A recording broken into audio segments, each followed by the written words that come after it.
Are these related? Maybe in shape. Anyways, greetings, Soulswind here, and welcome to Let's Play Infinifactory.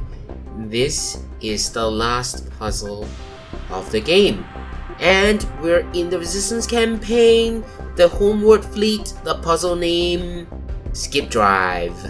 So we're gonna skip our way home, finally, right? Well, not before going through this. What are the individual components then? You know, this is really elaborate. The individual components are these. Do we even recognize them? Look, these, and this one, and these. So, the biggest problem is this. When this is on the bottom, there is no configurations of the welders that allow this to be welded to the middle column. This one.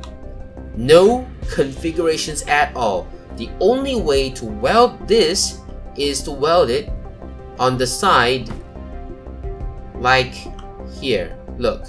Weld it here and here to weld it to this slanted corner, or weld it here and here to weld that one to this. So that is a huge problem. We cannot just prepare the central column easily. So I came up with this solution, and this is solution 1.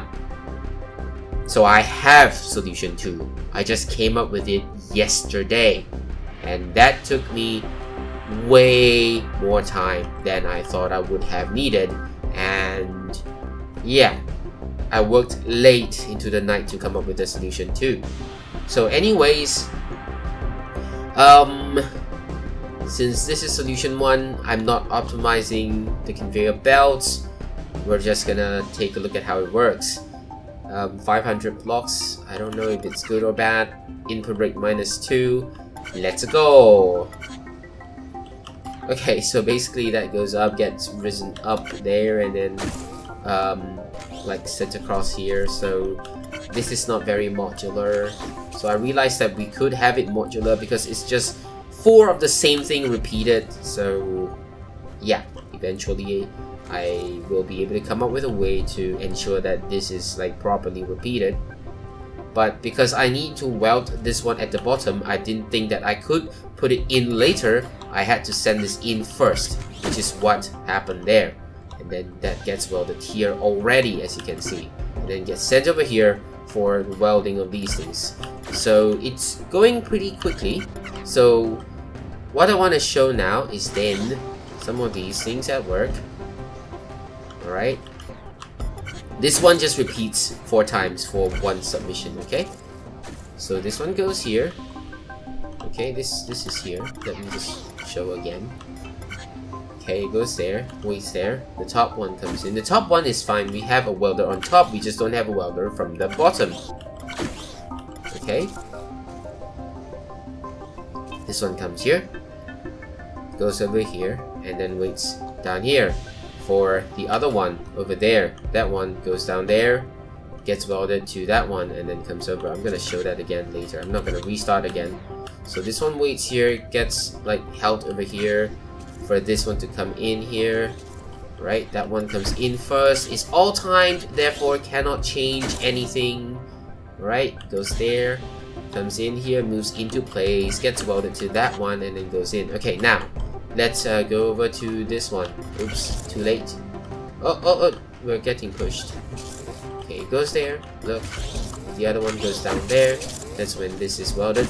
So that goes there, and then goes in for submission, as we've seen before. Okay, this one just goes here and then gets oh, hang on, yeah, over here, gets here and then waits over there until these come on in. So you see, it's all timed, right? Goes there and then gets like lifted by the lifter, and then just happens to all be in place and then moves away to here. Now let's take a look at this one. So this one goes here, gets welded like that, rotated and waiting here. Okay, like that. Because of the rotation, I cannot have anything like here to weld these things like that, you see. So it's a big problem. So what happens is that when it goes in there, it sends this one out to weld everything and then goes back. Yeah, like that. So again, I'm using this thing. I don't know why I built something like this. I think there must have been a reason though. Like we'll see the moving parts like that. Yeah, like this. And then there. And it goes back there. I don't know why I didn't just like add in this thing and remove that, but it really isn't any concern, you know, it's really not a concern. Not at all, really. It's not. Oh! You know why? Because I needed to ensure that this is starting. Look the starting. Okay, it's like that. Look. Yeah, here. This is why it's not filled in. Because I need to ensure that it's here. Because I had to ensure it's built like this. Maybe I can drop it down, but because I need a top sensor as well, so it's just yeah, just, you know, I really have to get this built in this manner, and then like, you know, when this is being moved across, right, I need to let it stop around here. So that's how it works. Look, it has to stop there. Okay, and that's it. So this is how my solution looks like. Yeah. So 1 goes there, 2 goes here, 3 goes there, 4 goes here, okay? And then it gets combined over there. This one cannot be optimized. I know for sure this one really cannot be optimized. That one can, but this one no. Because it's actually 1 by 1, as you'll see later. This is actually 1 block by 1 block, so no optimization around here. Now let's take a look at this solution in its entirety. It's not gonna cost us a lot of cycle score, but it's gonna cost us a lot of footprint. Block score is also pretty bad.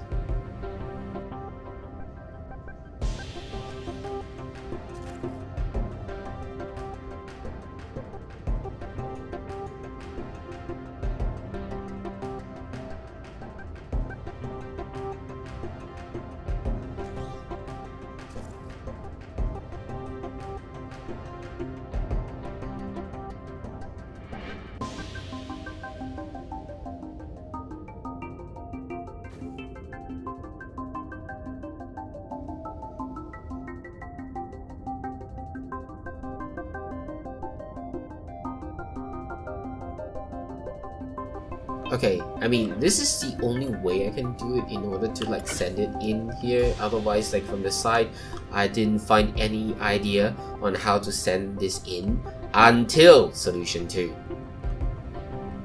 There's a fun way to do that in solution 2. Do we have what, 5 or 2? Is that 5 or is that 2? I think it's 2. Wait, what? Okay, 2.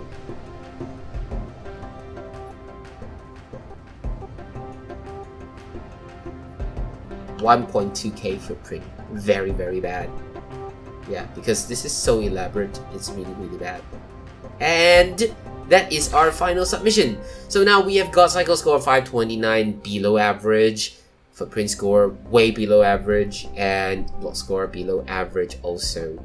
Okay, block and cycle score not too much below average, but footprint is very, very bad. Yeah, all I wanted to do is just complete the puzzles and just end the game.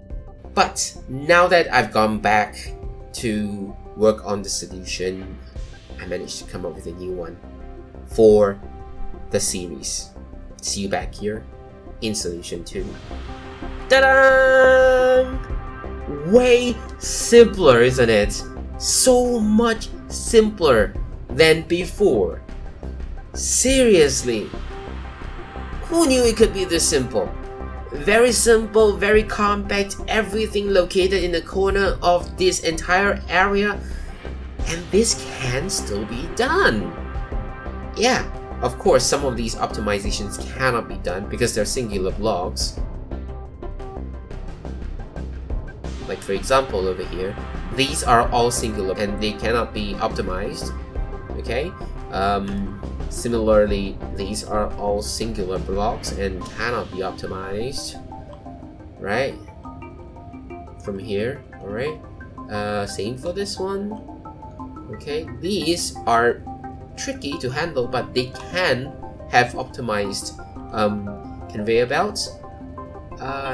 This one cannot, but that one can. This one is surprisingly able to allow us to like save a lot of blocks, so we should take advantage of that one in savings.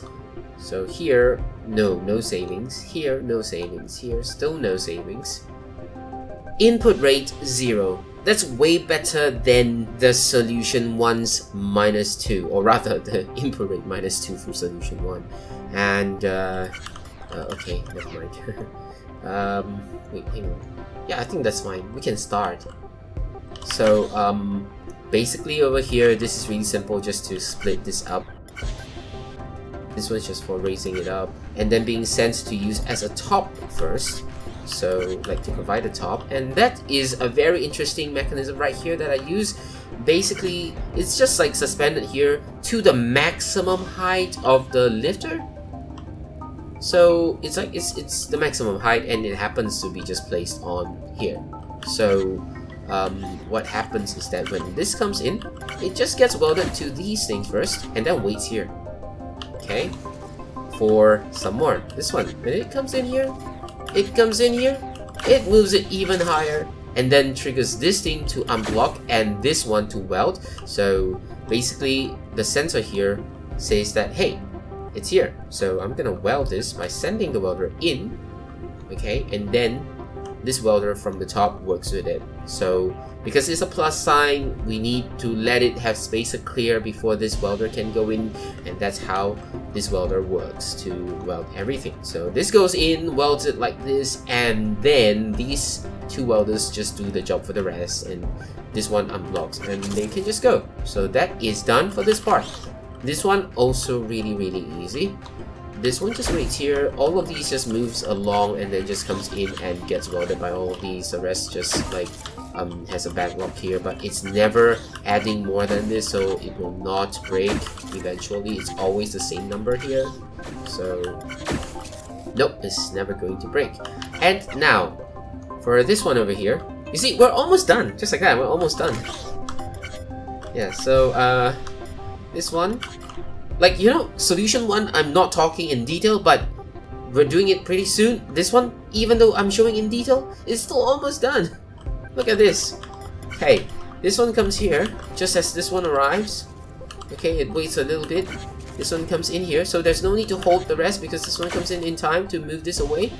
Alright, and then sends this forward. So now, because with the realization that it's all 4 same corners, and to come up with a new idea to not weld this immediately to any of the sides, that gives us more like ways to play around. Like, you know, this is only one block, it's easier to rotate, there's lesser complications in terms of rotations. So what we do, it rotates, okay, that's a priority, then the direction, so it's being moved by this belt to here to wait, so that the next one can come in here, gets welded by this one, because now it no longer is being affected by the rotation, since it's no longer blocking the rotation since it's far enough. You know, this vertical point is not going to rotate into it, that's above these arms, so it's okay. Again, it moves in, it gets rotated, and then moves out to wait. There's only one conveyor belt determining the direction, so that's fine. That one comes in, continues moving because no other locomotion until it reaches here, then gets rotated again with only one locomotion being the belt on top. It's going to come back in here and it's gonna wait there until the fourth one comes in. Okay, now the fourth one that comes in causes these to rotate until this triggers the counter to be 4, and then retrieves this one, so that, okay, I'm not gonna send this one all the way to the edge, like not one more block further, because otherwise if I send it one more block further, this is gonna come in here, it's gonna send it out, and it's gonna be permanently rotating, and that's not good. So what happens is that I retract this one so that the conveyor belt gets retracted. So let's see again this counter. Okay, it's really fast, input 0, and this is like really rapid. Okay, so that's one. So the first arm comes in for one of the rotations to like trigger this for number 1. And the thing is this, 2 sides, 1, but it's okay. Eventually the final one is gonna trigger this twice, alright? Okay, what happens is this, when it gets moved out, this one triggers this one time, rotate, and then this one comes in here and triggers it twice. So it compensates and says, hey, we got 4. Retract that one. So when it retracts that one, okay, it's not going to send it further out here. So this belt tells it to move forward. Okay, and that's what happens. Because, you know, the thing is this, it's gonna continue moving here in the same direction until it ends, and that's not good, because once it moves in the same direction until it ends, this one's gonna touch this conveyor belt, and it's not good. I don't want that to touch this conveyor belt, because once it touches this conveyor belt, it means it's gonna run into this rotator that will rotate it again. So we cannot have anything touch the rotator once again, otherwise it's gonna be stuck in the loop. So we hijack that so that it can move away 1 block earlier, like over here. So it moves along. That one falls. We'll talk about that soon. Okay, let's see. So the bottom part of this plus sign just falls down here. Really good. You know, this one was like being built over there, so now it's coming over. This one is still on the way, and then it comes along, and just nice falls in place for this one to go in. So now these two are here. As what we have seen before, as long as this is welded to the main structure, and then this is also welded to the main structure, these two are considered to be connected. So let's see. We'll have this one fall down, okay, and then go to here, alright, onto here. This is where the welding takes place. Look, like I said, this is where the welding takes place, like basically on the sides. Okay, so it is fully welded. This is still not welded yet, but because it is lodged properly in here, it's able to be moved along to the welder over here, and then gets shifted inside. Now wait, how do I get to build this here? Because if you unpause it, ta-da! It's here. So I left it like that so that when you start, it falls down. And that's how we're able to allow this to be here to send the entire mechanism into the submission. Okay? So yeah, that makes it way easier, so that, you know, like the welder can be here, and then like there's no other needs for any sort of like locomotive power to send it inside. All we need is just one more block to do the job for us, and it's inside, and that's it. So the footprint is now 800. Still not very good, but I would say it's much better. Also, this part over here, unfortunately, this one comes out too soon. So if we were to have these things on here to reduce the number of footprint, you know, instead of like sending it out and then looping it around, if we have everything over here in the center, this is not gonna fall soon enough to clear the space for this one to come on in, and that is not good. Unless we can send that down sooner, like let it fall sooner down there. Yeah, now that I think of it, maybe I can let it go sooner down there below, but there is a different problem. If that's below, you know, we need these conveyor belts to go in there, right? And then this one is gonna go in there. The conveyor belt for this is gonna block this structure, so again, it will fail. And therefore, it is highly necessary that we deal with this somewhere else, clear of this structure, so that when this structure moves in, it's got space to move in. And that's it. This is my solution too.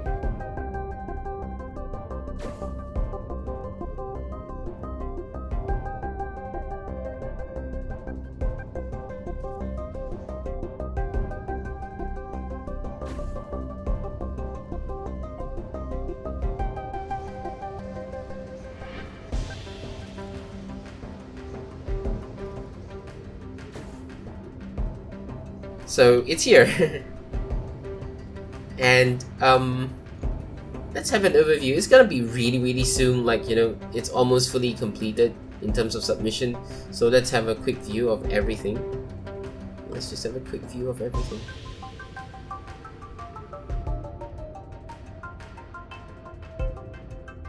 So okay, no optimization where this massive structure is moving, because like I said, it's all one block by one block. So eventually you still need to have them there. Like if you cater for the front arm, then you need to have everything. If you cater for the back arm, it's still everything. Like every block must be conveyor belt. So there is no optimization possible where it comes to these arms that are being moved along. And that's it. So cycle score improved to 408 because, you know, no longer -2 but 0. So we're now average. Footprint score, we're now average. 800 average. Okay, not the best, not even above average, it's just average. Block score, however, we're way above average. Okay, never mind, slightly above, yeah. But it's okay, I'm so glad that I managed to get this completed. I'm so happy with the results. I would have hoped, okay, I would have hoped to have everything be assembled over here and just sent directly in. That would really save a lot of blocks. Really a lot. Look at this entire thing moving out here, and back. These are all footprints. Like seriously, the extra 300 from the 500 of the top, I think. Was that 500? Yeah. Those were caused by moving this out here, and then inside. So maybe, just maybe, you know, like I can send this in here and then like assemble it there, or send it in here, have a few holding it. But yeah, it's okay. I'm glad with my results right here. I'm really happy with the results right here. So I'm gonna take this one. Let me know if this can be improved further without making too much tweaks, especially like, you know, if this is possible to assemble around here, yeah, that would be really good. Like this area, so it can be sent in directly. That would be really nice.